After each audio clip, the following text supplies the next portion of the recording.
पर बात करने के लिए आज हमारे साथ एक खास मेहमान जुड़ रहे हैं और हमारे साथ हैं मंजीत कॉटन के चेयरमैन इस वक्त हमारे साथ जुड़ रहे हैं और आप हैं बीएस राजपाल साहब जो कि चेयरमैन है मंजीत कॉटन के। मंजीत कॉटन का परिचय ये है कि बहुत बड़े सप्लायर हैं कॉटन के और महाराष्ट्र जीनियस एसोसिएशन के आप प्रेसिडेंट भी हैं। राजपाल साहब, बहुत स्वागत है आपका जी बिजनेस पर। कॉटन में आपका बहुत लंबा अनुभव है सर। अभी अभी हमने एक खबर दिखाई है कि सरकार कुछ एक्शन ले सकती है, वायदा बाजार के कामकाज पर सरकार की नजर है। आपकी पहली टिप्पणी क्या होगी? क्या ये एक सॉल्यूशन होगा क्या फ्यूचर मार्केट को रेगुलेट करके या फ्यूचर को सस्पेंड करके कॉटन का ये एक सॉल्यूशन हो सकता है क्या कीमतों को काबू में रखने के लिए? राजपाल साहब नमस्कार जहाँ साहब, सबसे पहले मैं आपको ये बताना चाहता हूँ कि जो कीमतें जो बढ़ रही है इसका एक मेन रीजन एमसीएक्स ही नहीं है। इसका सबसे बड़ा कारण क्या है, इस साल लास्ट ईयर का जो पीरियड स्टॉक है वो काफी सालों के बाद बहुत कम हुआ है।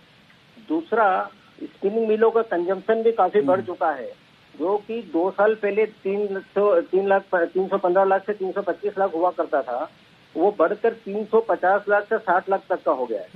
उसके वजह से 2 सालों में मिलों का काफी कंजम्पशन बढ़ा है और मिलों का मार्जिन भी अच्छा रहा है।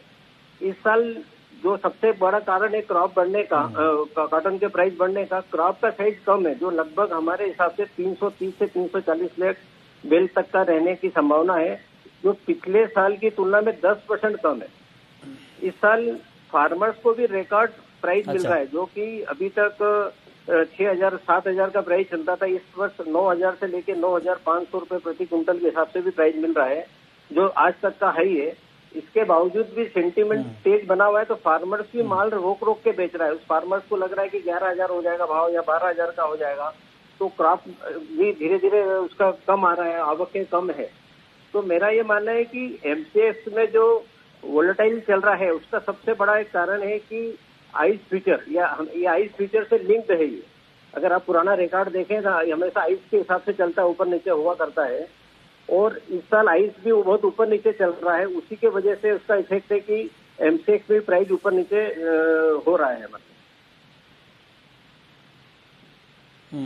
नहीं, लेकिन आप बात ठीक कह रहे हैं, लेकिन कुछ लोग ये तर्क दे रहे हैं कि अंतर्राष्ट्रीय बाजार में जितने दाम बढ़े हैं उसके मुकाबले घरेलू बाजार में दाम ज्यादा बढ़ गए हैं, और ये कहीं ना कहीं सवाल खड़े करते हैं। इस तर्क में दम है क्या? ये है कि पहले इंडिया का कॉटन वर्ल्ड में सबसे सस्ता बिकता था और यहाँ क्रॉप का साइज अच्छा रहता था। इस वर्ष क्रॉप का साइज कम होने के वजह से उसका मार्जिन कम हो गया है। अभी जो इंडिया का कॉटन का रेट है ग्लोबल मार्केट के हिसाब से चल रहा है, मतलब तो क्योंकि उसका कारण है कि कंजम्पशन बढ़ गया है, क्रॉप का साइज कम है, इधर फार्मर्स का सेंटीमेंट चेंज हुआ है, इधर मिल वाले भी सोचते हैं कि क्रॉप कम है तो हम पैनिक बाइंग कर रहे हैं, थोड़ा ज्यादा माल परचेस करें, तो वो अनबैलेंस काम हो गया है। इसके वजह से प्राइस ये बढ़ रहा है, मेरा ऐसा मानना है। अच्छा, एक सवाल आपसे मेरा और होगा, डायरेक्ट क्वेश्चन आपसे ये होगा, जिसको लेकर के अभी चौतरफा चर्चा हो रही है कॉटन मार्केट में। अभी हमने खबर भी दिखाई कि सरकार में भी चर्चा हो रही है।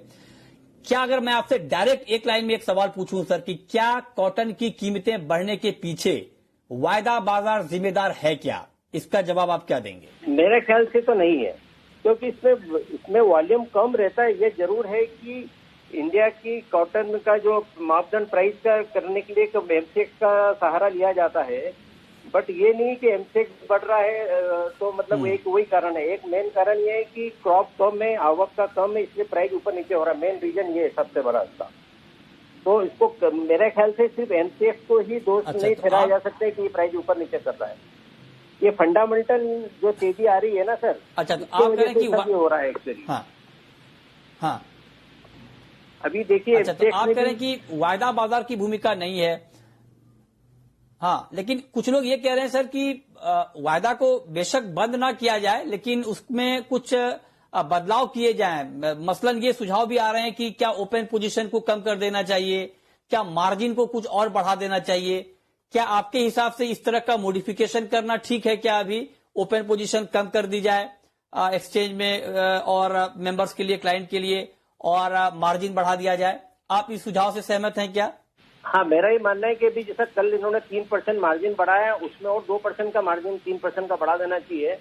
और जो एक क्लाइंट के लिए भी 95,000 बेल का इनका ओपन इंटरेस्ट रखने का है, उसको घटा के 50,000 तक ला सकते हैं, या उसको थोड़ा कम भी ला सकते हैं, हो सकता है उससे थोड़ा फर्क पड़ सकता है।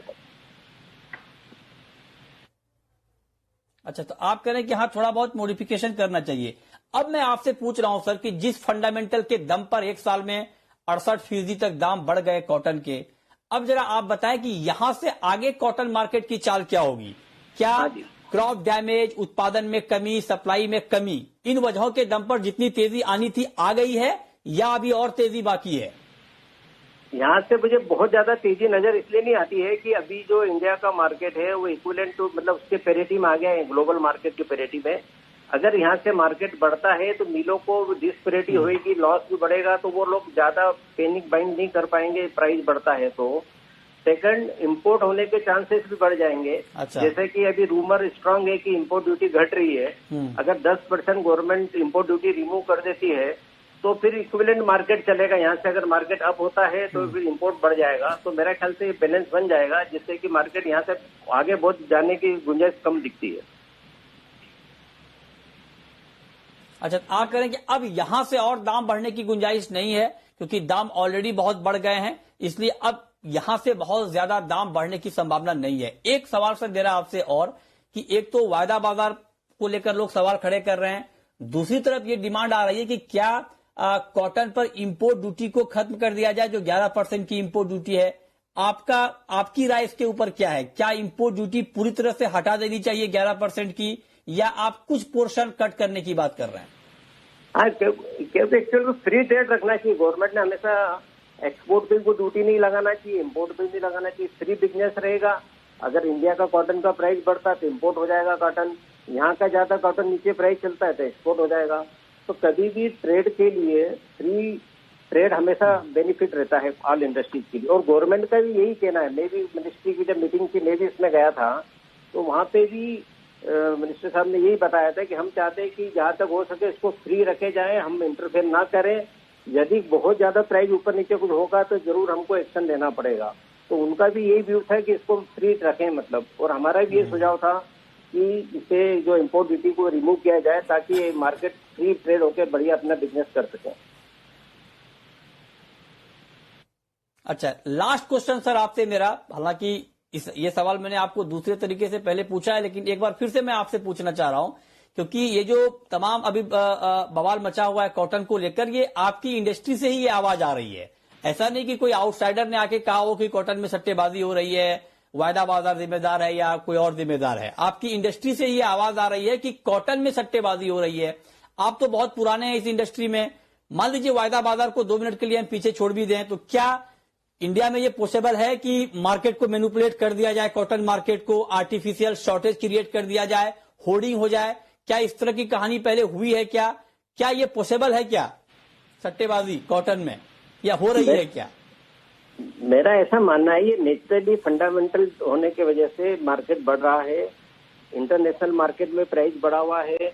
और जहां तक एक टेक्सटाइल मिलों में 2 टाइप का हो रहा है सब, एक तो स्पिनिंग मिल है, उनको कोई लॉस बहुत ज्यादा नहीं हो रहा है। इसमें सबसे ज्यादा जो इफेक्ट हो रहे हैं गारमेंट्स वाले इफेक्ट हो रहे हैं, उनको प्राइस को लेके ज्यादा इशू आ रहा है, क्योंकि गारमेंट का बुकिंग 1 साल आगे का हो जाता है, 6 महीने आगे का हो जाता है, उनके प्राइस पहले से फिक्स हो जाते हैं। तो उनके जब प्राइस पहले से फिक्स हो गए और बाद में यार्न के प्राइस बढ़ गया, कॉटन का प्राइस बढ़ गया, तो उन लोगों का प्रॉफिट कम हो गया है, उन लोगों का ज्यादा दबाव है। स्पिनिंग मिल वालों का बहुत ज्यादा दबाव प्राइस को लेके नहीं है, कॉटन जीनर्स का बहुत ज्यादा दबाव नहीं है, जहाँ कुछ ट्रेडर का कहना है। इसमें सबसे ज्यादा जो ऑब्जेक्शन आ रहा है वो फैब्रिक और जो इससे रिलेटेड जो है बनाते हैं उनको ज्यादा इफेक्ट आ रहा है, क्योंकि उन लोगों का फॉरवर्ड माल बिका रहता है और उन लोगों का मार्जिन कम हो रहा है। तो मेरा ये मानना है कि ये अगर आप कहें कि एमसीएक्स इसके लिए जिम्मेदारी या फ्यूचर मार्केट जिम्मेदारी इस प्राइस के लिए ऊपर नीचे के लिए, पर मेरा मानना है कि ये गलत है। ऐसा कुछ उसके ऊपर कोई खास इसका इम्पैक्ट नहीं आएगा। और दूसरा, अभी कॉटन की प्राइस इतनी ज्यादा बढ़ चुकी है कि कोई भी आदमी स्टॉक करने के लिए डरता है। इंडिया में इतना बड़ी कोई कैपेसिटी नहीं है, कुछ पर हम 2-4 छोड़ दें एमएनसी वगैरह को, अदरवाइज कोई भी, वो लोग भी नहीं, कोई भी आदमी इसमें रिस्क नहीं लेगा। ऑलरेडी इतना हाई प्राइस चल रहा है और इस प्राइस में अगर कोई स्टॉक करेगा तो उसको बहुत बड़ा रिस्क रहने वाला है। तो मेरा ये मानना है कि कोई जमाखोरी या स्टॉक हो रहा है या मैनिपुलेशन हो रहा है, ऐसा मुझे कुछ भी नहीं लग रहा है आज की तारीख में। अच्छा, ठीक है, बहुत शुक्रिया आपका राजपाल साहब हमारे साथ जुड़ने के लिए और डिटेल में कॉटन मार्केट पर बात करने के लिए, बताने के लिए कि क्या सॉल्यूशन इस वक्त हो सकता है और मार्केट में चल क्या रहा है। बहुत शुक्रिया आपका जी बिजनेस के साथ जुड़ने के लिए। चलिए आगे बढ़ते हैं और अब हम बात करते हैं गोल्ड की, कि आज शाम के मार्केट में गोल्ड मार्केट की चाल क्या होगी, इस पर हम बात करेंगे।